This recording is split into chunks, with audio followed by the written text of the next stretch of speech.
Discovery.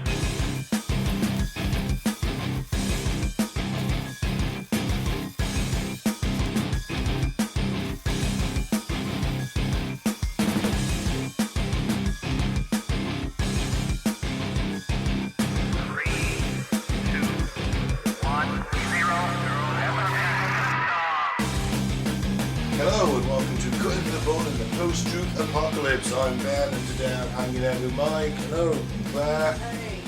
And we're going to talk about times the Simpsons allegedly predicted the future. Better than Nostradamus, isn't they?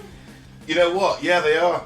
And I don't... they truly are, aren't they? Nostradamus is vague French, vague bad French in little poems that mean nothing. Mm-hmm. Quatrains, 4-line poems, and this is there, isn't it? Well, it's, you know. It's on. We grew up with it. Cartoon, it's there. Long-time listeners of the show know that I do not do prophecy. I don't believe in it. I refuse to believe in it. But you do the Simpsons, so where where are you on this one? I also love the Simpsons. Yeah. Let's not forget that I fucking love the Simpsons. So I'm torn. But I also think the Simpsons is now over 600 episodes. Yeah. Right. They're going to do stuff that's going to happen in real life. It's just pure coincidence or chance, isn't it? Well, we'll get into that in a bit. 600 episodes. How, you know, to how many they're right. Exactly. 600 episodes and, you know, anywhere from sort of 18 to 30 times they've predicted something. That's what we more found. than chance, I think. It's No, more than probability would allow. No, it's because some of it's not. I think some of it's tenuous. I think some of it. Should we listen to all the evidence and Yeah. make up our minds? Good idea. All right. Well, let's thanks for new and returning listeners. Try to be pragmatic. Where should we start with? Borlänge in Sweden, Glassboro, New Jersey, Saint Eustache in Canada, Whitefish, Montana. Is that Montana? MT. It's Yes. not Milton Keynes in the United Kingdom, Giza in Egypt. Wow, literally the homes of the pharaohs. Someone's listening to us there. Hopefully a pharaoh. Do you know the billionaires now have more wealth than the pharaohs did? Is it? Yeah. Cool. Well, when I see Bill Gates with his golden death mask, I'll believe you. Port Angeles in Washington, Camberoo in Indonesia, New City, New York, Johnsonville, South Carolina, Bengaluru in India, Os in the Netherlands, Coventry, United Kingdom, Reading, United Kingdom, Dalton, Georgia, Lampeter in the United Kingdom, Escher-Alzette in Luxembourg, let's just scroll up a bit, Brussels, Belgium, Guadalajara, Spain, Potsdam, Germany breaking into the top 10, Nijmegen, there's a bridge there, I know that from the World War II movie, into the top 5, Dallas, Texas, Ashburn, Virginia, London in the UK, Edmonton, Canada, and finally top Rochester, New York. Thank you to everybody. Thank Yeah, you. thank you, it fuels our fragile egos. Not mine, because I'm trying to destroy it. What, your ego? Yeah, Or New York? both. Are you a supervillain? What's New York ever done to you? Right, let's talk about The Simpsons. Without doubt, in my mind, one of the finest shows ever made. Yeah. Right? They say it's the leftist thing on American television. Really? Yeah. It is, but it never shouts it in your face. It's all very subtle. Yeah, it is very subtle, but yeah. Homer Simpson's a role model to me. Because it's true that, you know, a fat bald guy can end up getting a hot chick. Barney Rubble's my inspiration. What, He's a bum as well. Barney Rubble? He He is, works isn't at he? the quarry with Fred. He's not a bum. Does he work? Yeah, he works at the quarry with Fred. That's what they know each other. With who? With Fred. Who's Fred? Fred Flintstone! Yeah. Oh, Barney did I Rubble's say- his neighbour! Oh, I meant Barney Gumble. Oh, Barney Gumble. Sorry. What the fuck? The Flintstones references? Yeah, I was going to say we're going to make Fred. Who's Fred in the Simpsons? Oh, fuck me. Barney Gumble. Barney Gumble. He's an inspiration to you. You're not even alcoholic. Oh, You're not even drinking now, you're drinking tea. You're Barney's... Mine's Hans Mormon then. He's my favourite character. Who's your favourite character? Oh, I don't know. You put me on the spot. There's so many. Diddly diddly. I love Ned. He's Ned funny. Flanders. And he's hung like a horse. Yeah. Stupid sexy Flanders. Buff as fuck as well, isn't he? Yeah, he's buff. And he's 65. Yeah. He's ripped as fuck, he's hung as shit. He's 65. Stupid sexy Flanders. Well, I like the scientist guy as well. Oh, Frank. Yeah, I like Frank. Well, Hans Mormon's my favourite. He doesn't get that much airtime, but when he does, it's golden. It is. Every time. Duffman's quite cool as well. Yeah. Duffman. Yeah. I think that's His vocabulary is limited. Duffman can't breathe. Oh no. Yeah, this won't be just me doing Simpsons impressions, I promise. But I think that's the secret to their success, is that the fringe characters are so interesting and good. Yeah. You know what Yes. Yeah, that's true, but they've had a long time to get them developed, haven't I mean? they? Yeah. Yeah. My favourite characters are Homer and Mr. Burns.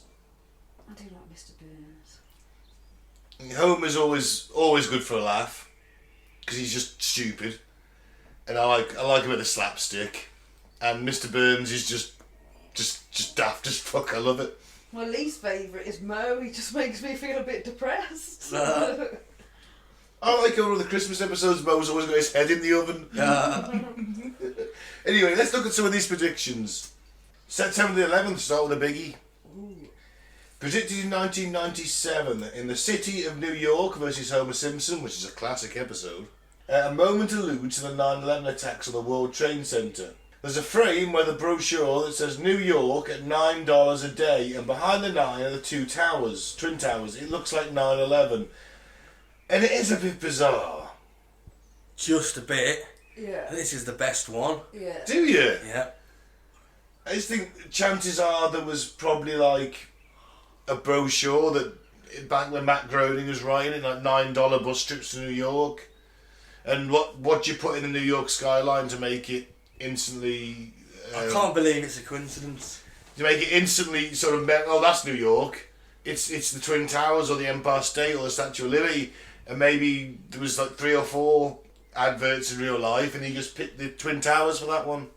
Really creepy, isn't it? You know, they were a landmark as much as Big Ben is or Tower Bridge. I suppose. But 9/11, I mean, it's like the Back to the Future one. Have you seen that? Yeah. No. You have. We discussed it. Oh, In yeah. the film when you see the flames of the car. Oh yeah. There's the 11 and the 9.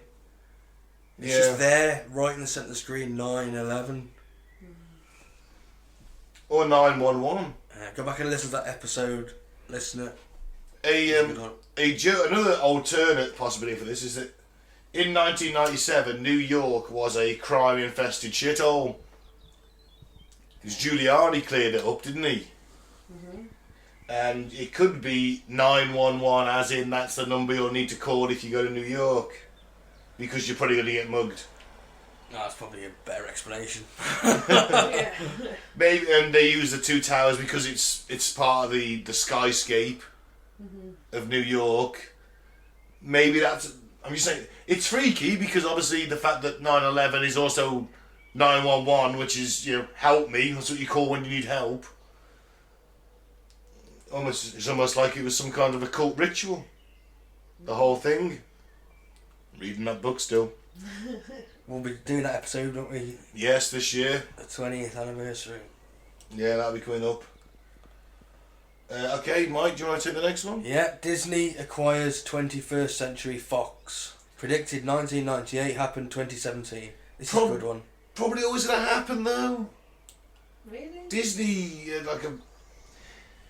they probably had shares in Fox anyway, didn't they? Disney was a huge, have always been a huge company, one of the biggest entertainers in the world, if not the biggest. And as soon as they're in a position to start buying these also massive companies up for not much money because global economic downturn. Yeah, we could have picked anybody and they picked Disney. It's a bit creepy. Yeah, well, I'm just saying, maybe. But again, it's one of them things, they've done a lot of episodes. I think they could have had it, an inkling, you don't know, do you? It could have been something that had been on the table for years that, was like whispers around Hollywood. But never happened for X amount of years. Yeah, it's probably got a logical explanation, but it's a bit creepy. Now, you see, this one for me, Yeah. So the Higgs boson particle. boson, Boson particle. the God particle. So predicted in 1998 and happened in 2012. At first glance, it might seem like the freaky Simpsons prophecy. Homer, striving to be the next great inventor, standing at a chalkboard on which a complex equation is scrawled. The equation is just a hair off what would become the Higgs boson? Higgs boson particle, or God particle, which was discovered in 2012. That's freaky. Yeah. The equation predicts the mass of the Higgs boson. Simon Singh, author of The Simpsons and Their Mathematical Secrets, told The Independent in 2015. If you work it out, you get the mass of a Higgs boson that's only a bit larger than the nanomass of a Higgs boson actually is. Yeah, it's What a creepy. Higgs boson is. Oh, you know the Large Hadron Collider? Mm-hmm. That's what they found in there, splitting atoms off at like a molecular atomic level. Yeah. And then they found this thing which had been predicted but never proved to exist. And that's It gives the particle its mass. okay. Yeah, it's literally like a God particle. It had always been predicted but never found. And The Simpsons in 1998 did this equation on the board that turned only to be a shade off what the actual weight of it was. Wouldn't it be funny if like one of the scientists were like watching The Simpsons, just like, what? Homer's done it. Oh, See, and everyone says Homer's stupid. total breakthrough. See, that's creepy. Yeah. That's weird. That's genuinely weird. Unless, of course... He's read the So- latest dissertation by Peter Higgs, who's the one that predicted the Yeah, particle. I'm sure he had a rough- maybe that I'm formula sure- was already done. No. Or 3/4 done. Yeah, it's probably a guess to what the mass would be, Yeah. and they've probably gone with his guess, or close to his guess. But well, he's the best person to To do it, maybe. That's why. I just want to say one thing about the 9/11 that I forgot. Right. Greening, isn't he? Groening. Is it Groening or Greening? Groening. Matt Groening. Okay, Groening, isn't he a Freemason? I don't know, but I do know that he was linked with Epstein. Having receiving foot massages Ooh. from underage girls. I think he's a Freemason, I think. Is he? Yeah. Well, that would explain the Stonecutters episode, which is one of my favourite Simpsons episodes of all time. Who controls the British crown? Who keeps the metric system down? We do. We do.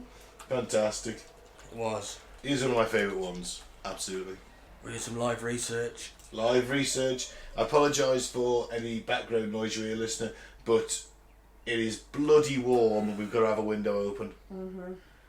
Apparently, yeah, exposes a Freemason, has Reddit, Fraternities.com fraternities.com. said that he's a Freemason. Well, maybe he is. Yeah. So maybe they already knew what date 9/11 was going to be. Oh. It's planned out even before the buildings are put up. Freemasons, and I don't think they're in that much now. This was a ritual, mate. This is... Mind you, I haven't got to the part of the book where it explains who might be for it, so... But Yeah. still. Alright, okay. That is creepy, though, that one. And the Trump presidency, Yeah. Yeah. predicted in the year 2000 and obviously happened in 2016. It's one of the show's most logical prognoses, apparently. Plausible prediction. People have forgotten that he was actually talking about running for president then. Yeah. In the 2016 interview... sorry, Claire, go on. That's why they were taking the piss out of him, weren't they, I suppose? Yeah. Yeah, just think, they just probably thought in 2000, who can we think is the worst person to be president? Yeah. Oh, let's put this up. Yeah, this will never happen. Fuck me. It was pitched because it was consistent with the vision of America going insane.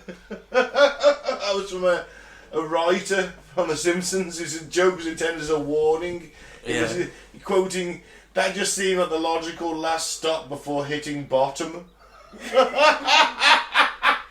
How true.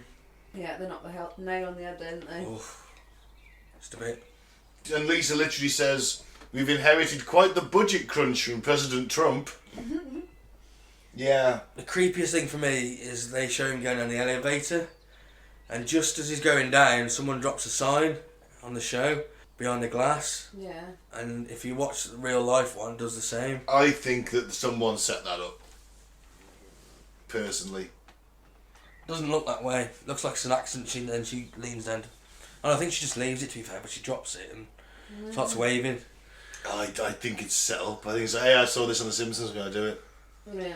Make it look natural. If they did it at Trump Tower, which is I think where his press conference was, where he's running, he announced he was going to do it for president, the Simpsons writers and artists would have literally gone to Trump Tower and drawn what it looked like inside. The escalators coming down like that. And I think someone in the crowd went, oh, I'm going to stand, I reckon this is going to be like that, I'm going to do it. I'm going to make it like The Simpsons. It's possible, but whether it's not. Well, who knows? Oh, that's what we were talking about, precogs. Simpsons. Oh, yeah, they just... That's right. Yeah, the Simpsons writers could just have, like, 3 precogs in a gel bath. And just have, like, things on their heads and they go, 9/11. Trump being president. Trump being president? Fuck me. You know. Yeah. The You've Super seen Bowl... Minority Report, haven't you? Yeah. Just like that, Yeah. The Super Bowl, though. Or the Superb Owl, as I've heard Americans call it. Oh yeah, Superb Owl. Took me ages, I was like, what the fuck's a Superb Owl? They just thought it was a particularly majestic looking owl. It's the owl at fucking, what's it called? Bohemian Grove. Oh! That's the Superb Owl. Yeah, but so is that one from Clash of the Titans. The little mechanical one. He's pretty superb. They could be the one at Bohemian Grove. Molech. Oh, man. Anyway, Super Bowl. Super Bowl! 26, 27 and 28, they predicted. 92, 93, 94, and happened in 90. Then again, they got 50% chance in each one, haven't they? Yeah. Have they? Well, yeah, there's 2 teams involved. Oh, right, yeah, of course. I thought you meant from the beginning of the season. No, and they guess them from the beginning of the season? Okay, it's your one, so... Alright. The show predicted the NFL champions 3 years in a row, and yes, all 3 were just lucky guesses. In Lisa the Greek, Homer and Lisa bond over sports gambling. Lisa has discovered a knack for predicting football winners, which Homer happily cashes in on. Lisa tells Homer that if the Washington Redskins, I think they've changed their name now, haven't they? They may well have. I don't know. Defeat the Buffalo Bills in the Super Bowl, she would still love him. If they don't, she won't. Washington wins, and all is well between them. 3 days after the episode aired, Washington beat Buffalo 37-24. Okay, it was just before the final. It is 50% chance then. It's less impressive, isn't it? Yeah, but you've still won it once, which is, a lot of people do. Winning it 3 times on the spin, if you're a bet, is you're betting, then that's pretty lucky. I mean, I never win when I gamble. Never. I'm terrible at gambling. Even when it's free, I lose. Maybe they just gone with the odds of the day. Yeah, it's 50-50, isn't it? Yeah. I mean, if you did 3 coin tosses, 3 heads if you got in a row, you wouldn't think that's amazing, would you? No, if they did it like 7 times Yeah. in a row. Yeah. Or 20 or 30. Yeah. Okay, well, I'm always impressed by sporting predictions, mainly because I'm a useless gambler. Game of Thrones. Claire, have you ever seen Game of Thrones? I haven't seen Game of Thrones. Oh no. man, it's just... The Simpsons, Game of Thrones. I'll take this one, Claire, because you've never seen Game of Thrones, and therefore... I'm not going to say that person's name properly. Yeah. On the penultimate episode of Game of Thrones, Daenerys Targaryen shocked fans when she and her dragon laid waste to an already surrendered King's Landing, obliterating thousands of innocent people. In 2017, on an episode 29 episode of The Simpsons titled The Surfsons, which spooked various aspects of Game of Thrones, including the Three-Eyed Raven and the Night King, Homer revives a dragon and proceeds to incinerate a village.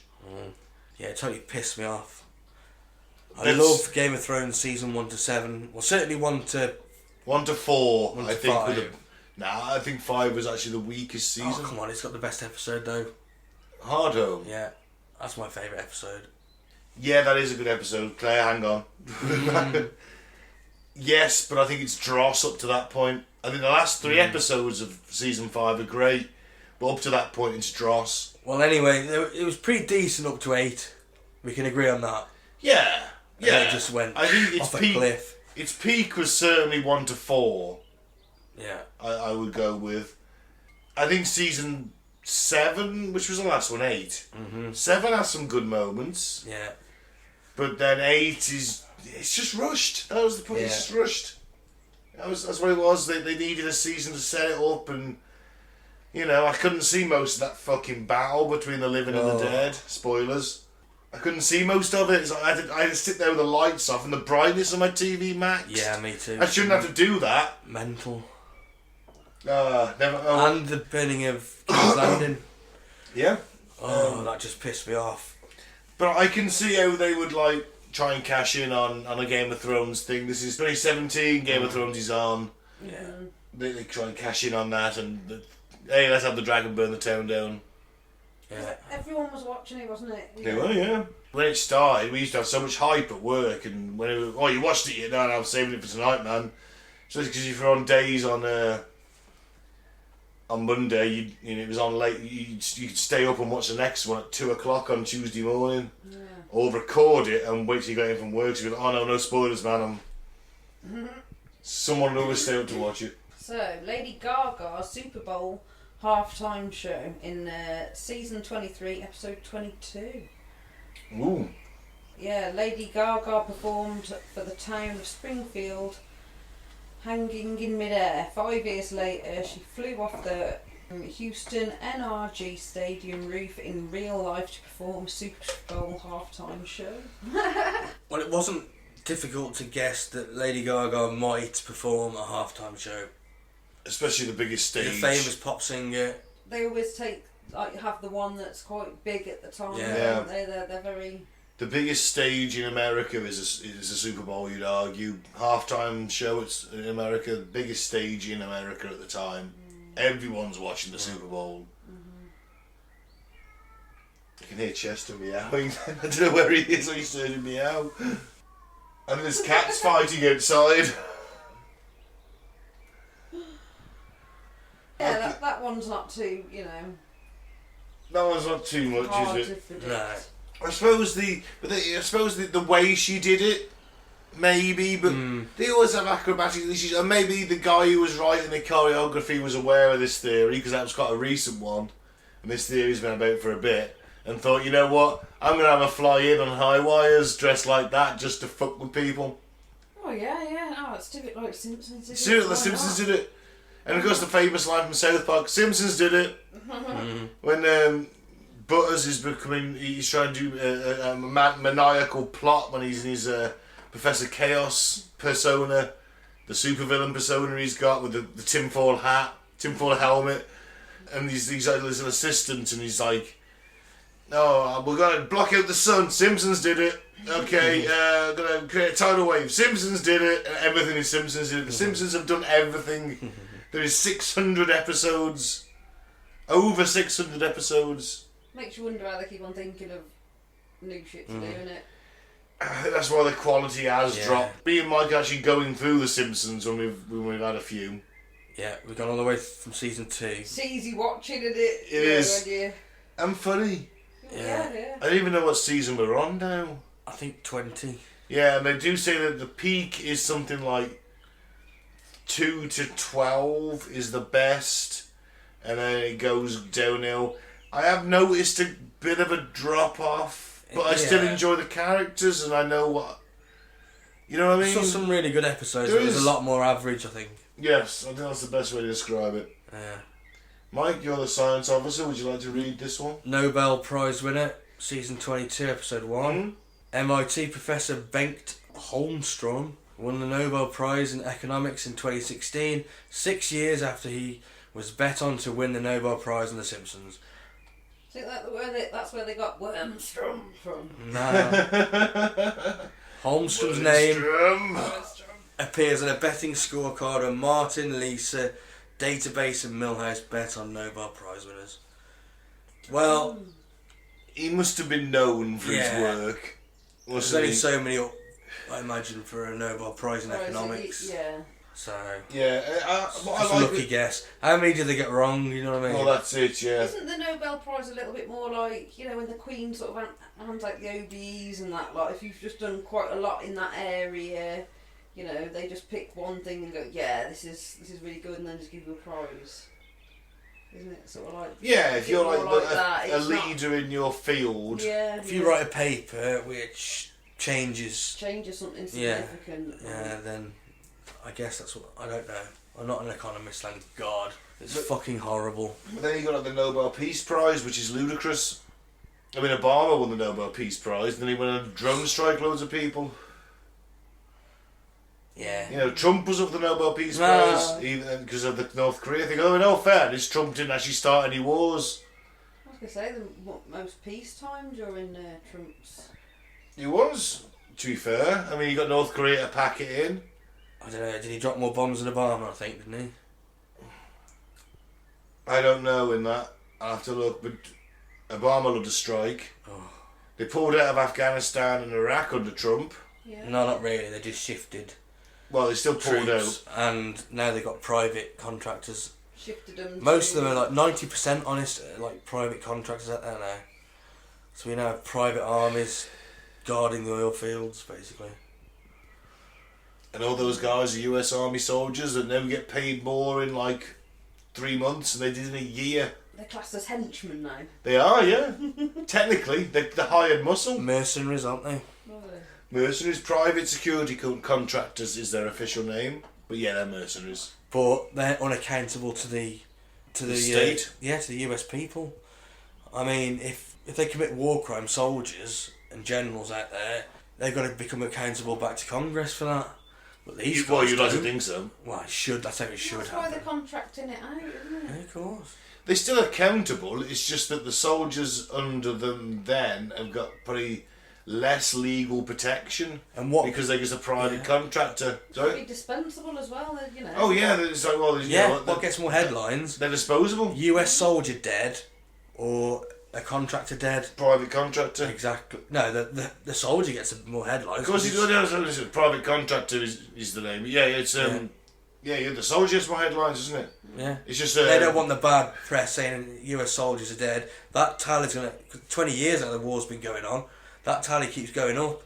And if you stop them from private contractors, tally's been dropping, hasn't it? how can the tally drop of dead? The dead's going to keep going up. The US soldiers dying. No, because they pulled more troops out of Iraq to replace them with the contractors. Yeah, but they're still there. Deaths are still going to go up, aren't they?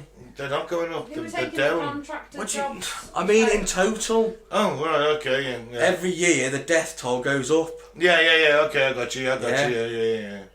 So if you got private contractors, Who was taking these contractor jobs just out of interest? Are they Former soldiers? yeah. They come out for whatever reason, or they finish their tour of service, and then they go, you know what, I can. Or some of them just go, you know what, especially if you're like Delta Force or something like that. You go, you know what, I can make more money being a private contractor. An SAS soldier has £2 to £3 million spent on his training. The government's invested that. 2 to 3 million quid on your training, and you know what, I can sell my services to whoever I want. I'm a fucking expert sniper now. Yeah, I want £1 million a year. I don't think that much. Well, what? It depends on it, but I can earn more in a year than I can with you guys, and I could in 3 years with the army. Yeah, I can't blame them for taking it, but the US Army shouldn't be... No, it shouldn't be contracting out. Armies shouldn't be private at the end of the day. unaccountable. You need control. If US Army, British Army troops commit war crimes or anything like that, then they're immediately hauled up, and it's through the courts and everything, and it's all dealt with internally, and it's like there's no problem with prosecuting these people because you're guilty. With these corporations, private military companies, they can hire lawyers on millions to fight this for years and still keep that contract going and still keep doing shitty things. Well, it doesn't come to light. Oh, it doesn't come to light at all. The They'll companies... just put it on the individual, won't they? They'll just lie, won't they? No, he's a bad egg. Yeah, or they'll just say, it wasn't what happened. It wasn't a guy committing war crimes. You know, it was someone they're shelling their own people or something. They could just put anything down. Yeah, true. I mean, there was that Blackwater thing where the US Army and the Blackwater Security Company ended up in a shootout in Baghdad, friendly fire incident, and loads of civilians are in the way. But it was the Blackwater people that instigated the firefight in the first place. Yeah. The US beat Sweden in curling at the Olympic Games, season 21, episode 12. In one of the biggest upsets of the 2018 Winter Olympics, the US curling team won gold over their favourite Sweden, and I do love curling. I love curling one out. That too, but I love curling. Do you? It's great. Yeah, I'll watch curling. It's exciting, isn't it? It is. It's really fucking good. The historical win was predicted in a 2010 episode of The Simpsons called Boy Meets Curl. In the episode, Marge and Homer compete in curling at the Vancouver Olympics and beat Sweden. In real life, the US men's Olympic team won a gold medal after defeating Sweden, even though they were behind, which is exactly how it played out on The Simpsons.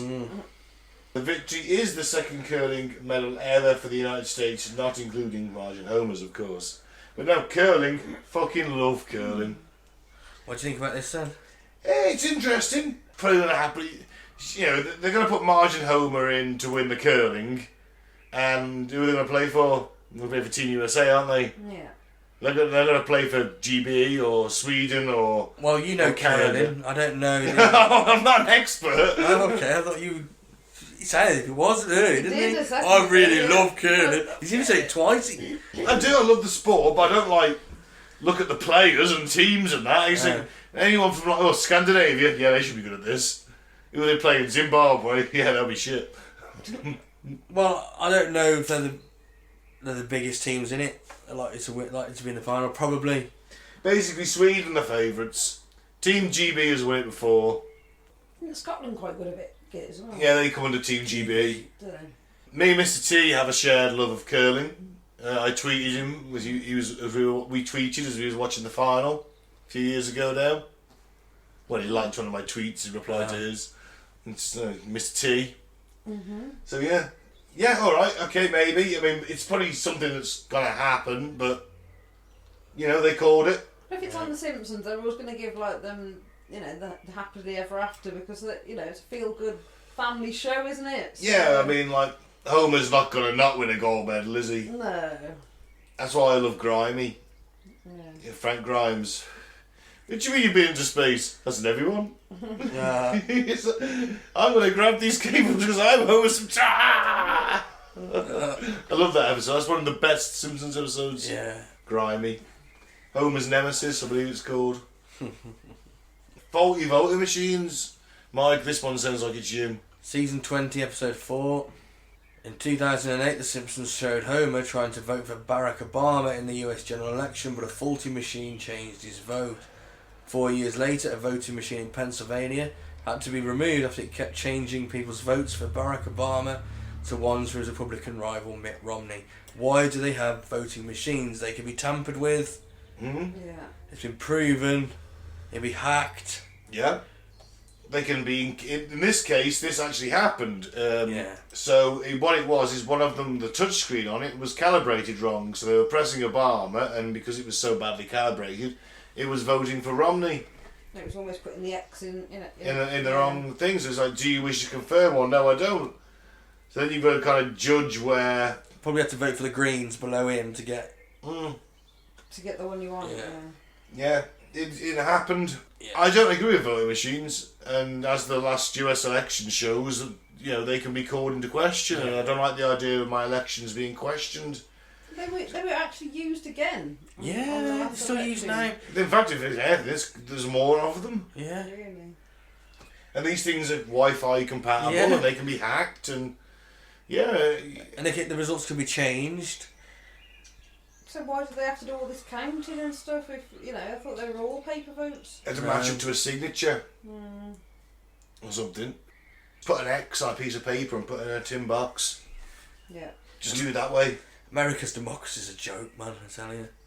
Absolute joke. Right. Claire, do you want this one? The invention of the tobacco plant. See, I remember this one. Tobacco! Tobacco. It's tomato with like tobacco in the middle, That's isn't it. In 1999, Homer used nuclear energy to create a hybrid of tomato and tobacco plant, the tobacco. This inspired the US Simpsons fan Rob Bower to create his own plant. In 2003, Bower grafted together tobacco root with tomato stem to make tobacco. The writers of The Simpsons were so impressed, they invited Bower and his family to the offices, and they ate tobacco fruit themselves. Oh, I bet it tastes nasty though. Yeah. Come on. Really? Yeah. yeah. In the show, it's just cigarette ends and a tomato, isn't it? But I suppose those people that like chewing tobacco, I bet it's, but it's quite tasteful in the deep south, maybe, I don't know. Maybe. They might be right into it. Hey, I got my tobacco. Getting one of your 5 a day and your tobacco fix. Tobacco, yeah. What more do you want? But did that guy create it because he saw it in The Simpsons? Well, yeah, he did, yeah. So there we go, it's not Yeah. prediction, is it? No. Sadly. Moving on then. Right. The Ebola outbreak. Season 9, episode 3. Some people maintain The Simpsons predicted the 2014 outbreak of Ebola 17 years before it happened. In a scene from the episode Lisa's Sacks, Marge suggests a sick Bart read a book titled Curious George and the Ebola Virus. The virus wasn't particularly widespread in the 90s, but years later it was top of the news agenda. It was first discovered in 76, and this latest outbreak has been the worst yet. It killed 254 people in the Democratic Republic of Congo in 1995, and 224 in Uganda in 2000. So, I think the Ebola virus was always something that was going to have a bit of a spread. Yeah. I mean, it was discovered in 76, and everyone went, oh, that shit's nasty. 90% kill rate, innit? Something like that. I mean, you literally go into an Ebola ward and you've got to have a full hazmat suit. Nothing comes in contact with your skin. Yeah, and when you die from Ebola, you just release a vomit spray of blood and... Your organs liquefy inside and you shit them out your bowels. No one's quite sure where it comes from either. No one knows what the vector is for this thing. Just every now and again, someone stumbles at the jungle holding their stomach in a bag. Some scientists think bats, others think monkeys, don't they? Aliens. Some Idiots think aliens. Idiots like you think aliens. It's only killed 254 people. Yeah, because the minute spread. you get an Ebola thing, it's like, lock that shit down, and when everybody's dead, we burn it to the ground. It only be spread by the fluids. Right. So you need to, I guess, kiss somebody or someone puke on you. When you die from Ebola, you let off that massive spray of vomit blood. And if that even gets in your eyes, your mouth, you're fucking dead. That's why you're in a full hazmat suit. Right, okay. And so it doesn't spread. The more deadly a virus is, the less infectious it is normally. Mm-hmm. Yeah, they burn themselves out. They kill the host so quickly that they die with the host. Yeah. But Ebola is like, if anyone ever figured out how to put Ebola into as an airborne virus, Like COVID. it would kill us all. Well, kill 90% of us. Yeah. And I'll guarantee you someone somewhere's toyed with it. Alright, have we got any more? Robotic librarians? Robotic librarians. Oh, the shard one as well above that. So, robotic librarians. Season 6, episode 19. In Lisa's wedding, we discover librarians have been replaced with robots in the Simpsons universe. And 20 years later, robotic students from the University of Aberystwyth, of all places, built a prototype for a walking library robot, while scientists in Singapore have begun testing their own robot librarians. It's not a far stretch though, is it, to think robotic librarians? We've got robotic baristas now, haven't we? We have. You've got robotic kill drones that explode in your face. They can take you exactly to the place where the book is, can't they? Yeah. Oh. So I don't think that one's a great prediction. No, but I suppose, it's like, Tomorrow's World never saw the mobile phone coming. Yeah. So you got to look at it. Tomorrow's World is for any American listeners or anywhere else. We had a show in the sort of early 90s, no, the 70s, 80s, late 80s. Didn't it? Yeah. And it was like, this is stuff that we're going to have in the future, Tomorrow's World. I used to like it. So did I, it was ace. Mm-hmm. And then they completely missed the mobile phone. Yeah. So, hey, we're going to have this voice-activated laptop that will put your words onto the screen, it'll be ace. No one tweaked their mobile phone or a smartwatch. Apart from the Simpsons, they did. Yeah. But this is the Shard. The Invention of the Shard, season 6, episode 19. So the Lisa's wedding episode, that episode has been mentioned like 4 or 5 times. It's because they go into the future, isn't it? Yeah, it is like literally. I think it was like one of their first future episodes. So an episode from 1995 came with a lot of unexpected predictions. During Lisa's trip to London, we see a skyscraper behind Tower Bridge that looks eerily similar to the Shard, and it's even in the right location. Yeah, that one's pretty accurate, actually. And construction of the building started in 2009, 14 years later. Yeah, that one's a bit weird. You've got this massively tall, shard-like looking structure just off from Tower Bridge, and you're like, oh, that is where the Shard is.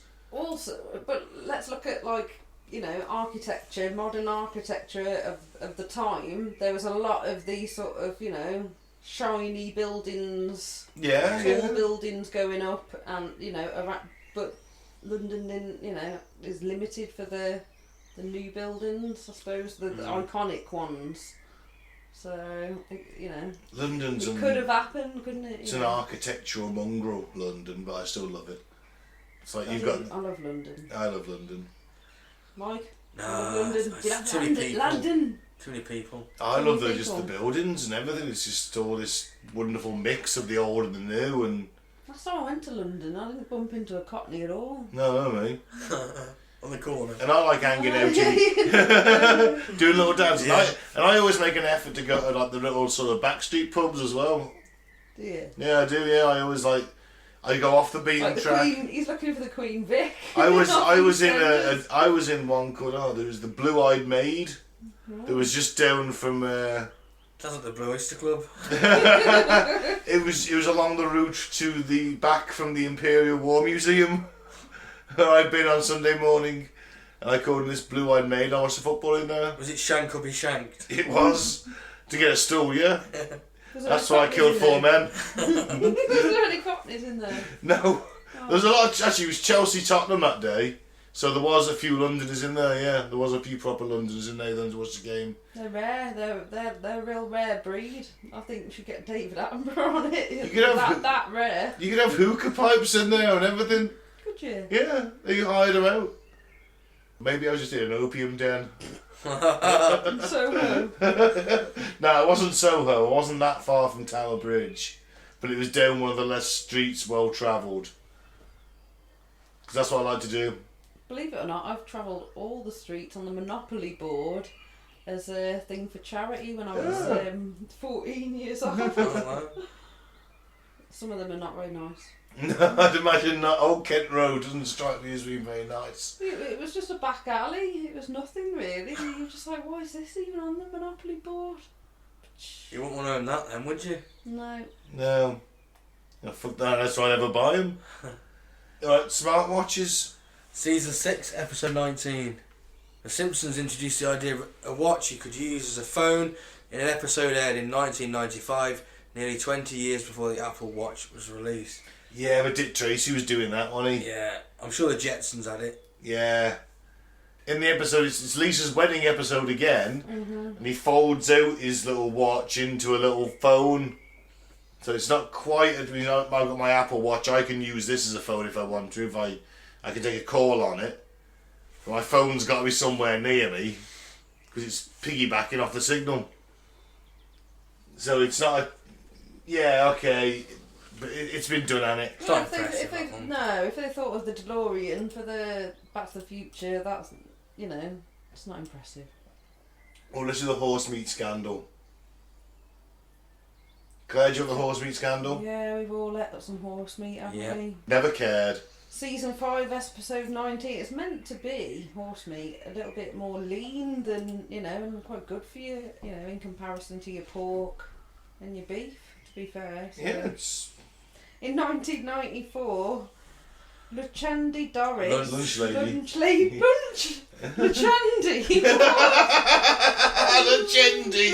Is that the Italian version? Legendi. Legendi Doris. Doris I've had a few gins listening. Try and keep it to English, Claire, please. Yeah, there should be a gap, shouldn't there, between that, to be fair. Yeah. Look, Lady Doris used assorted horse parts to make her lunch for the students. Correction, assorted horse parts now with more testicles. Is it? Yeah, for the iron. We watched it the other night. We did, yeah. For the students at Springfield Elementary. 9 years later, the Food Safety Authority for Ireland found horse DNA. It could have just been in the Irish ones, couldn't it? Getting rid of all the race horses? No. It could have been. Get rid of these race I horses. thought they came from Romania.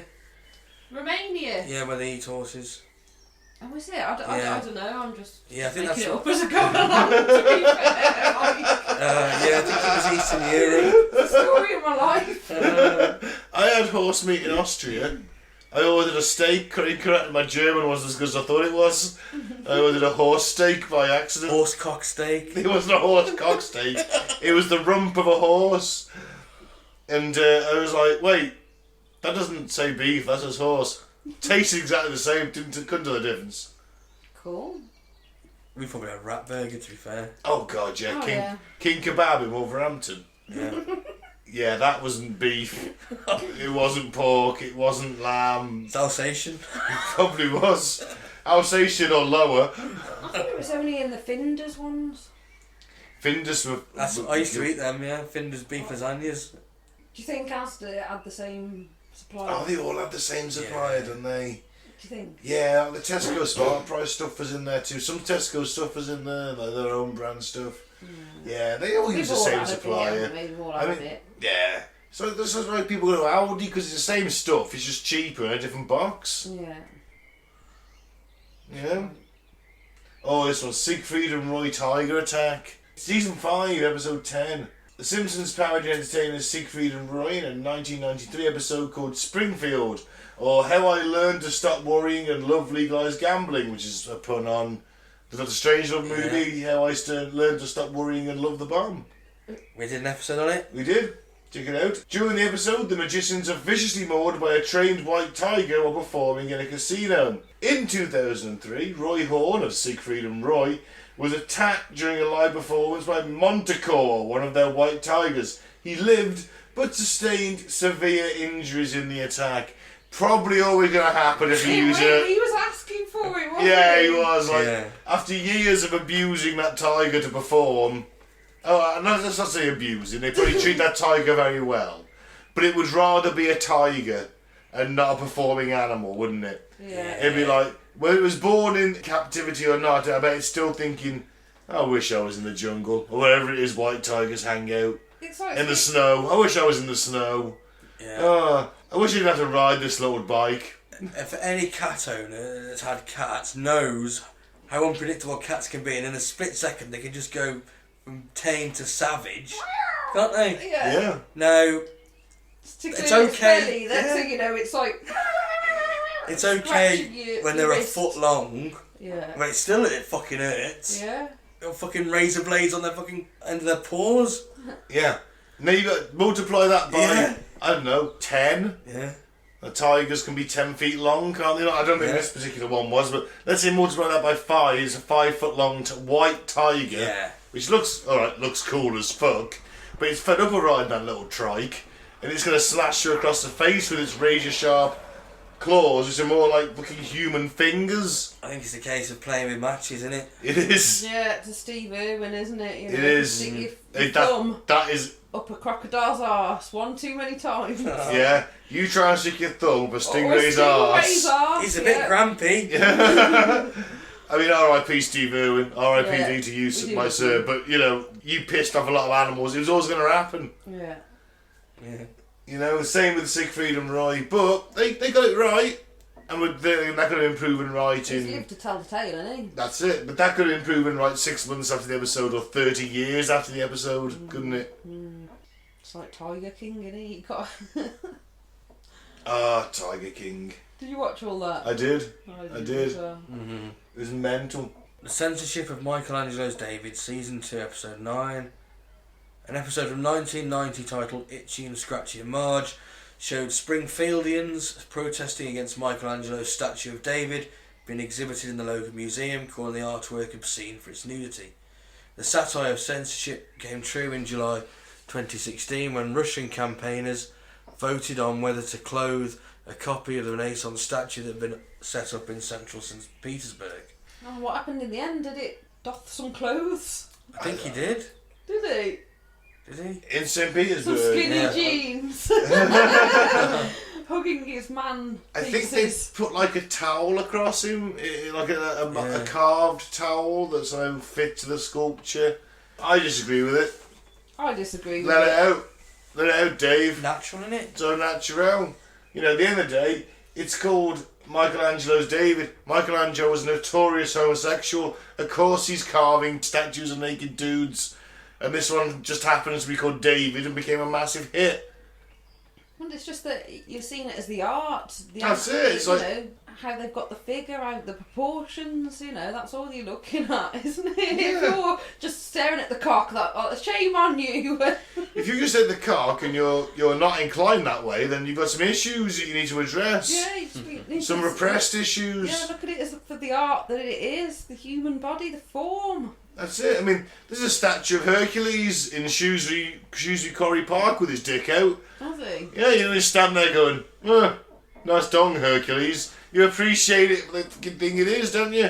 And if you're that offended, you move to the arse end. Yeah, that's it. Right, so we got The Three-Eyed Fish, Season 2, Episode 4. So in this episode from 1990, Oh, this Bart is back in the day. Yeah, really old. Bart catches a three-eyed fish named Blinky in the river by the power plant, which makes the local headlines. More than a decade later, a three-eyed fish was discovered in a reservoir in Argentina. Strangely enough, the reservoir itself was fed from water from the nuclear power plant. It's just like, that starts off as a joke, and the sad thing is that the joke has become reality, hasn't it? It's like, hey, look, if you feed this shit in from a nuclear plant into the water, you're going to get mutation. What about that three-eyed goat we had from the other... Oh, the three-eyed cow. Three-eyed cow. Was it the cow, was The it? calf, yeah. 3 eyes. Who's eating that? I'm not. That wasn't eaten from a nuclear, waste, was it? Ah, but if you think of all the shit that's working its way into the food chain, Chernobyl went over Europe. The Windscale disaster in Britain that no one knows about in the 50s, we did an episode on that. Spread out radioactive material over a big swathe of Britain. I think it was the equivalent of a nuclear bomb. It's getting into the food chain, and that's why you're starting to get these mutations, and that's not good. And I don't mean to sound like a hippie, because I am not a hippie by any stretch of the imagination. We have really hung this planet up by its neck and hit it with a 2x4 for the last 200 years. And it's slowly starting to give out on us. It's starting to twitch in its death throes. Yeah. And you need to let it down and give it a chance before we can start hitting it again. We inherited Eden, man. We turned it into a hellscape. Yeah, but was Eden perfect, Mike? It was perfect control by a maniac sociopath creator. Whatever, it was just a beautiful paradise, wasn't it? That's what I'm trying to get at. Take that tree of knowledge, Mike. And Take now that tree. there's more Take that apple. man-made objects outweigh the natural things on the earth now. Yeah? That sucks. Alright, let's do the last few. The Baby Translator. Season 3, episode 24, Brother Can You Spare 2 Dimes? I like this one, actually.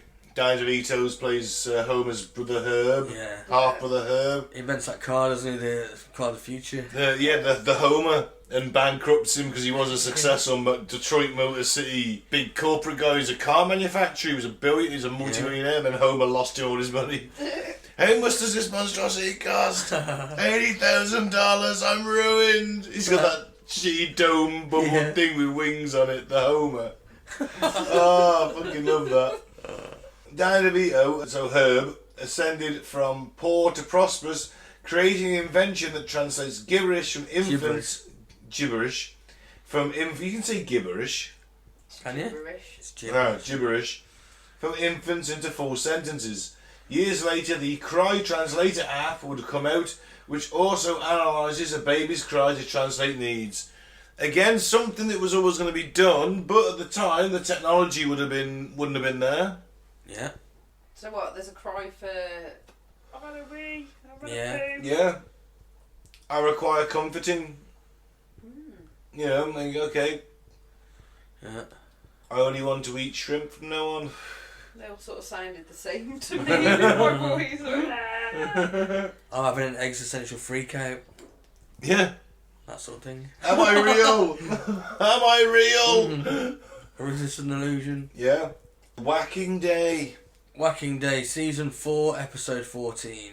The eponymous holiday, which involves killing as many snakes as possible, slithered its way into the real world. The Python Challenge is an annual event where people wade into the Florida Everglades to thin the population of Burmese pythons, whose overpopulation endangers the diverse Floridian wildlife. Yeah, I think this goes back to when people in the States could have kind of like really outlandish pets, and people got Burmese pythons and the law changed and you couldn't have them anymore. So instead of like giving them to zoos or having them humanely destroyed, they just kind of released them into the swamps and then they bred, and they're like the alpha predator after crocodiles, obviously. They're totally evasive, aren't they? Yeah, it fucks up the ecosystem in the Everglades. Well, it's like the red-eared slider turtles in this country. They're now illegal to buy.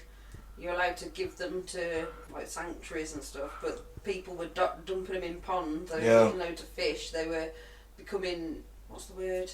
When they can live in our ponds and stuff, when usually they need like warmer waters. Oh, they adapted. Yeah, they totally adapted to it and loads of our wildlife. So. And of course, the other Simpsons episode, the bullfrog gets across, doesn't he? They got the Australia. Yeah. And he's like, bullfrogs? That's a stupid name. I'd have called them chuzzwazzers. They eat everything in their path. Yeah, they do. Yeah, they completely destroy the fragile Australian ecosystem. It's a whacking day. Didn't predict it, did they? Didn't predict it. It's already gone on for fucking ever. People killing loads of snakes or something. We should stop Whacking Day. We should launch it in Ireland. Do you mean like whacking as in killing snakes or just masturbating? Killing snakes? All right. We'll launch it in Ireland. Never any snakes in Ireland, Mike. No, because St. Patrick drove them out. I know. We'll launch it on St. Patrick's Day then, and they'll be that pissed. I'll be, seeing snakes everywhere. Do you want to give the Northern Irish bats and Southern batons? Irish. Just the Southern? Yeah. The Northern going to get involved too, because I mean they're St. Patrick's Day lovers too. They're Irish. Alright, both then. You want to give the Protestants and the Catholics whacking sticks and tell them to go out looking for snakes, and assume they won't just start a small war on the moors of Northern Ireland. Yeah, but we'll be selling them and whacking sticks. We'll make a killing. You got to create the market. Oh man, capitalist Mike came out. He's moving right. He's moving right. He's so much more liberal than Gandhi, eh? Yeah. Fuck Marxism. I want the money. I want the green. Capitalist Mike. Is that one of your alternate personas? Yeah, in some other universe. Maybe this donut-shaped universe in season 10, Oh, episode nice. 22. I love it. They saved Lisa's brain. When celebrated cosmetologist... Cosmologist... Wait, there's no T in it. No. Stephen Hawking made the first appearance on Simpsons. The writers couldn't resist the opportunity to put the world's smartest man and the world's stupidest man in the same room. Sharing discourse over beers at Moe's Tavern, Hawking says, "Your theory of a donut-shaped universe is intriguing. I may have to steal it." Though there have been a genuine theory that the universe is shaped like a donut or a Taurus? T-O-R-U-S, Taurus, I guess. Taurus. Since the 1980s. It has resurged in popularity in the new millennium. Oh. The prevailing thought is it's saddle-shaped. Saddle-shaped? The universe? What, you mean like three-dimensionally saddle-shaped? So like just like the saddle you have on an horse, sorry. Yeah, that's the shape of it apparently. Why would it be that shape? Why not? I don't I guess. I thought the I universe don't know, was I'm not a cosmologist. ever expanding. Why not? Damn it! I thought it was ever expanding, and I thought it would ever expand from the place where it started, I guess. I have no idea. Yeah, but wherever you are in the universe, you're at the centre. I know it's really mind-boggling. In this conversation, I'm a guy with a knife in a gunfight. So everything's going away from you at the same speed. I don't know. It's... yeah. So wouldn't it just be round, spherical? I don't know. Apparently saddle-shaped, or possibly donut. Donut shaped I can get behind if there's a black hole in the middle of it, which is meant to be. I think there is, isn't there? Right. Well, there's a supermassive black hole at the centre of every galaxy. So that would like. I don't think there's a black hole at the centre of the universe. Because I think the centre, it doesn't matter where you are, you're still at the centre, I think. Either I way. might be wrong, but I watch a lot of science videos lately. I just hope so. You're the science officer. They blow your mind, Mike. Yeah, oh fuck yeah. Yeah. Yeah, quantum mechanics, quantum physics is fucking mind-blowing. It is, isn't it? I've just gone, whoa, and then just like, they're just talking, and then you're watching the star, because they show you all the stars and the galaxies, and then you're just like, whoa. I'll see your mind smoking a joint at that Yeah, point. whoa. And then you're like, I think I should go to sleep, and you forget all about it, but you sort of took a bit of it in, and you're just like... Brian Cox is the best. I love him. yeah, yeah. You do love cocks. Oh, I do love him. I love Cox. From one Cox to another bunch of cocks. The NSA I spying purposely said scandal. Brian Cox, so I know. it wouldn't quite as I love Cox. I just preempted it. The NSA spying scandal. Simpsons movie. Yeah. 2007, The Simpsons leads the big screen with its penchant for predictions not far behind, where Marge discussed their plan to out government secrets. We were taken to the headquarters of the National Security Agency. Inside, there's a room full of monitors with a whole staff listening to phone calls in the hopes of catching America's Most Wanted. It was almost as if the real NSA was listening in on the film, as in 2013, Edward Snowden revealed to the public numerous secret surveillance programs that the agency was operating, as in listening to your phone calls. But before we discuss that, I want to discuss why you pronounce penchant penchant. Because I thought I'd had a touch of class and pronounced it the French way, Michael. Did your class? I thought Need it more was than that. penchant as well. This I was like... podcast. It's penchant. I thought, I totally don't know my English here again.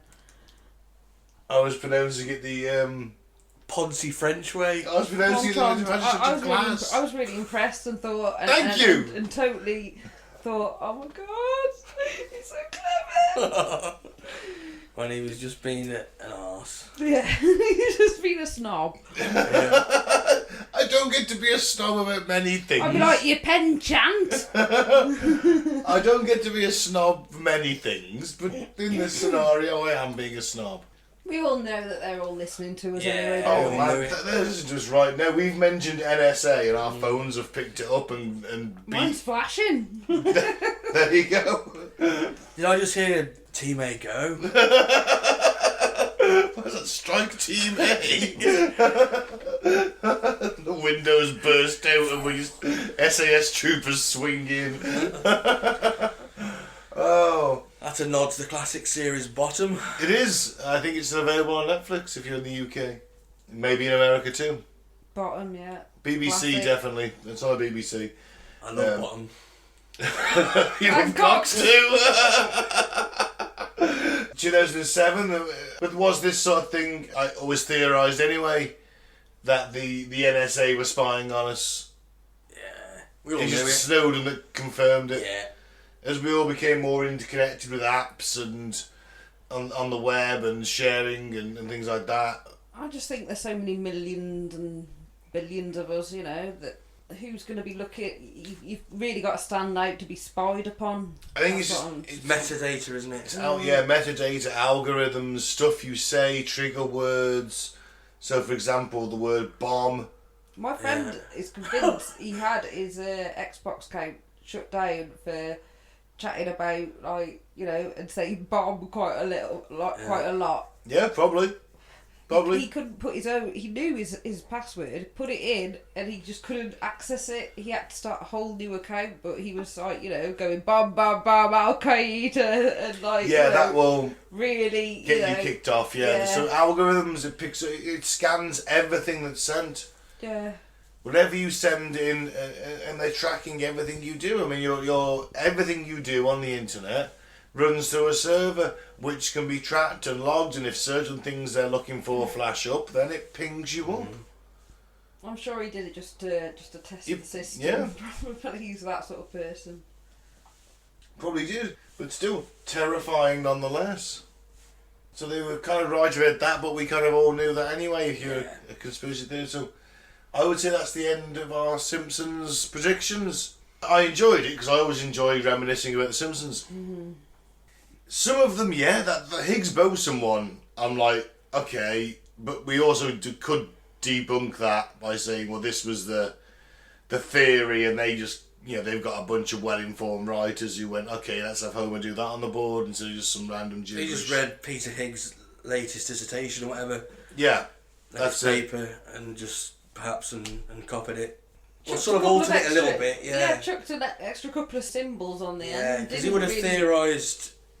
He theorised its existence, and he probably would have theorised perhaps maybe this might be the math behind it. Mm-hmm. So... Yeah. But it's still a bit creepy, isn't it? It is, yeah. The 9/11 thing's a little bit creepy. I mean, again, the debunking theory that, you know, if you go to New York, you need to call 911. There is that. But there's also the iconic skyline of New York would be two towers, or Empire State Building, or Statue of Liberty. Mm-hmm. But obviously with the two towers looking like wands, who knows, or was like just part of the occult ritual that they look like two wands, which is the most powerful number in magic. Magic with a K. Wasn't the Two Towers released in 2001 as well? I don't know. Lord of the Rings. Maybe. Was it 2000? No, it might have been a little bit before. Yeah, it might have been 2000. Back in time, anyway. Yep. I just think when a show's done 600 episodes and has spanned over 30 years, it's going to get some stuff it's done, which seems like outlandish at the time, is going to happen because the world's getting crazier. So you don't think they're taking script ideas off precogs? I don't think they've got 3 precogs in a gel bath with metal helmet dome things on their heads feeding ideas to Matt Groening while he gets a foot massage from a 12-year-old. Allegedly. What about Matt Groening? Oh, Groening, yeah. Groening. Greening. Let's call the whole thing off. Hey! Yeah, when we going that long, you're going to get something right, aren't you? And it was 600 episodes and we've picked out, 30 of the best. There, something like that. Still pretty good. It's still pretty, 600, so they got a 30 in 600 chance of predicting something. What is that in percentage? What's 30% of 600? I have no idea. It's, I suppose it works as 100, 130 out of... 5%. Yeah, 30 out of 100 is a third, so it's time minus a third. Plus 2 cans of Carlin equals... Yeah, whatever. 30 is 10% of 300. Yeah. So out of 600, you have to halve that. Yeah, 5%. Yeah. Okay, so you'd be looking under 5% because there's over 600 episodes of The Simpsons. Okay. So we only picked out 30 of the best. There was still some we missed on these lists. Yeah, but they were like the... So you're looking at a 5 to 10% success rate. That's pretty good. I don't know, is it though? I mean, 10% chance is, there's a 10% chance this bomb's going to blow up. Well, I'll take that chance. Oh, yeah? If I'm trying to, like, cut the wires and shit, and there's a 10% chance if I cut the wrong wire. Oh, well, then odds, yeah, because it's going to explode anyway. Yeah, so I'll take that chance. I thought you meant, I'll take that chance. Like, someone just says, my God, there's a bomb scare. What's the percent chance it's going to go off? 10%. Yeah, I'll take my chance. Yeah, my life has become worthless anyway, so I don't really care. I'm going to that bar. But the one where the bomb is literally directly opposite. Yes, that one. Even if there's like only a 2% or 1% chance I'm at that fucking building, mate, you can stay there if you want. I'm gone. Safety first. I'm going to sit there and have a beer and smoke a cigarette. Watch it unfold. Yeah, watch the situation unfold. I do love people watching. You want to see your own eyeballs melt out of your head. I want to see the nails flying towards me as the nail bomb goes off. Live dangerously. There's no other way to live. On that bombshell, should we do some fucked up facts? Let's do that. Right, do you want the jingle? Yes, please. Facts, fucked up facts, facts. That just gets lame every time I hear it, I think. Yeah, I think we may need to revamp that. Because I'm getting fed up of hearing it when I listen back. He's got to be something more funky. We'll think about it. Yeah, let's just not have a jingle from now on. For a bit until we think of something more funky. Alright. Let's just go, hey, here's some fucked up facts. Okay, the 18th century fashion for shoelaces led to the collapse of the Birmingham's lucrative buckle industry. Oh no, not the buckle industry. Yeah. Oh, it's them fucking fancy pilgrim shoes with the buckles on. Yeah. Oh man, I love them shoes. Yeah. Oh, does that mean that led to like the buckled hat industry going under too? I guess so. Oh man, I love them buckled hats. The buckle makers are said to have responded by parading donkeys with shoelaces tied to their hooves to mock the new fashion. Oh, that's embittered. Yeah, buckled shoes, I don't know you get on with that now. That could work. Bring it back. Bring it back. The Puritan look. Good luck with that. Fashion's always going back in time, like the 1920s yeah. is so back Not the nowadays. 1620s though, is it? Claire will just go further and further back until we're back in roughs in 20 years, before you know it. And just as we die, we're back to the Puritan look. Yeah. By the time we're 60, we'll be in an Elizabethan costume with tights and ruffs. And we'll be like, oh yeah, doesn't this look good? And then by the time we retire, by the time we're dead, we'll be in togas. I was going to say togas because then they'll be like, look, everyone has to look the same, in the future. Yeah. So then there's no, no, I've got this and I've got these 3 stripes or this little swoosh or anything like that. No one, we don't do brands anymore. You're still in a toga and sandals. Yeah. And maybe a wolf fur cloak if it's cold. Oh no, there's no animal killer in the future. Fake wolf fur or gene bred wolf fur. Genetically bred. Technology is that high. We've just gone back to togas in fashion. This next fact's for you, Claire, because I know that you love slugs. Go on. If a banana slug gets its penis stuck in something, it simply bites off its own penis. Banana slug? I think I've got some in my garden. I felt like doing that some mornings. I don't know. Probably not, considering they're called banana slugs, probably not in this climate. I guess not. Yeah, I've woke up with myself inside some things I'd rather bite my penis off to get out of.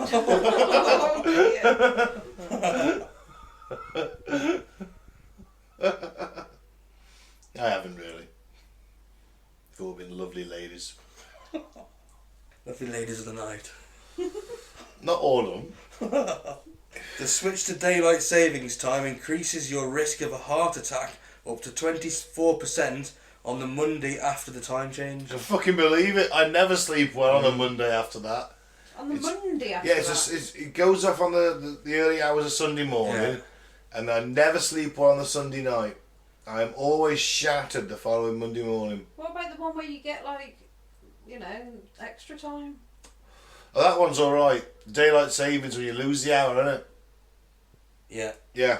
So when you lose the hour... You don't get the hour back then, do you? I love getting the hour back, that's fine. Love that. So you're least likely to have a heart attack on that day because everyone's like, extra hour in bed. Oh, lovely. I hate that one where they move the hour forward. Yeah. Well, heart attacks might go up by 24%, but crime is reduced by 7%. Ah, because of the extra daylight hours, which Batman can't operate. Probably because there's one less hour in the day. And because he's the night. So one less hour to They're a do bit your confused. thieving. They're a bit confused. They'll sleep in. No, there's one less hour. There's only 23 hours in that day. Yeah, You can't get your full 24-hour thieving in, Could can get you? you 12 hours of solid nighttime thieving in. Well, 24 hours. There's thieving all through the day, isn't there? Well, yeah, but most of it goes on at night. Well, most of it does, yeah. But yeah, Batman's not a bit. He's about for one less Daylight hour. robbery happened all the time. There you go. I've never been robbed. They're not people, you know, from like, you know, your Asda's. No, not me personally. I've never personally been. Someone no one sort of take me away. That's good. No one's ever mugged me. I've never been mugged in any weather, day or night. Just to get a lot of it in Telford, I guess. We have been attacked Oh yeah, many by a years group ago. of young people. Yeah. We were also young people. But we fought back bravely. Yeah. Yeah. Two of our mates fucked off. Yeah. Yeah, left me and him with two other girls. There was like a group of 6, 7, 8 of them. Yeah. Yeah, and they just went for us. You had your chain out, didn't you? I did. I had a chain. I back then. That's how long clotheslined- ago it was. I was wearing a chain on my wallet. I clotheslined 2 people over a wall, didn't You I? did, yeah. I was right in there. I was swinging my chain They're around. calling you smelly greebos. Yeah. Yeah. Oh. Yeah. They were. Twats. Don't even know where they came from. We were just walking home from the pub Yeah. after a tenner's worth of beer. Terrible. It is. What you got next, Mike? In an unusual case described in the British Medical Journal, an Indian woman was demonstrated to cry tears of blood during her period. Yeah. No. I doubt it's period blood. I doubt, yeah, I doubt that's not working its way up, but... Or is it? Maybe it's that much it's filling. Did she have a heavy flow? I've no idea, I don't want to know, to be quite honest. Yeah, somehow it's connected to a tear ducts. Fuck knows how. I like Le Chiffy from Casino Royale. Le Chief. Mm. He used to cry blood, didn't he? Yeah. Yeah. Parts of the South Pacific are so remote that sometimes the nearest humans are the astronauts passing over it on the ISS, 408 kilometres overhead. That's pretty cool. Nice. Like Yeah. that. That's ace. Not if you hurt yourself though. No. Unless you've got a sat phone and you can talk to the ISS. What the hell are they gonna do? Call, let's say, hey, there's a guy injured down there to Houston. Houston, there's a guy injured on a Pacific island. Chopped his thumb off on a Pacific Island. Yeah, you get a helicopter to you within a few hours at least. Before he bleeds out. You could survive your thumb off for a couple of hours. You'd be doing the silly things. You keeping it on ice would be a problem. You're going to lose your thumb. Yeah. Japanese scientists gave food to 100 million year old bacterial cells found in sediment from the Pacific.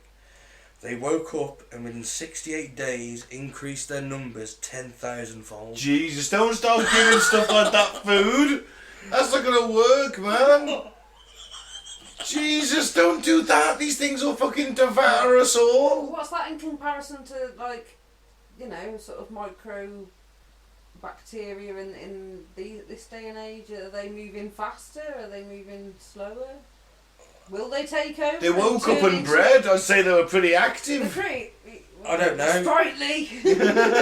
So they had some energy to burn if they're banging their numbers out 10,000 They're obviously fold. just a bit dormant, you know. So And not if they're banging their numbers out 10,000, I'd say they were less than dormant.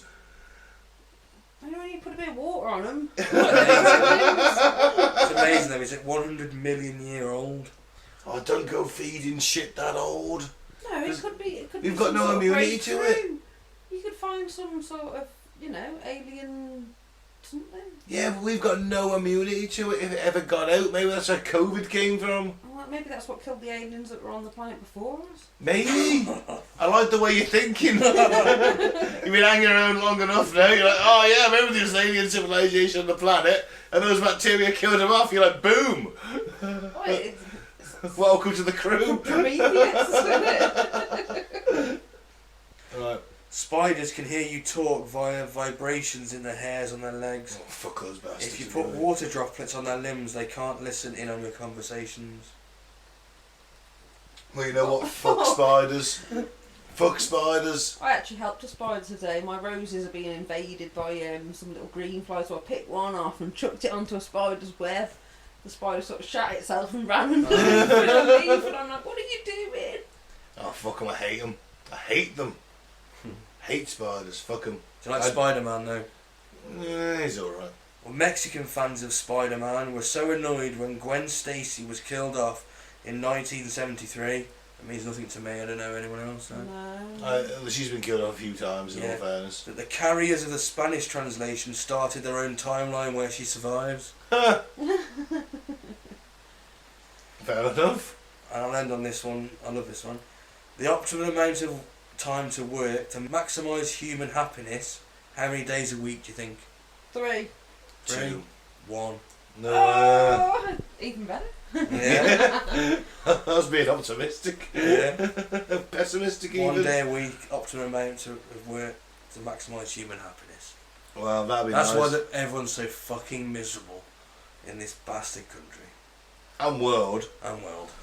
I mean, you think it's bad in this country. Imagine working in a Vietnamese sweatshop where if you die, you just get thrown in the pot for the Western workers to feast on. Oh, he's that bad.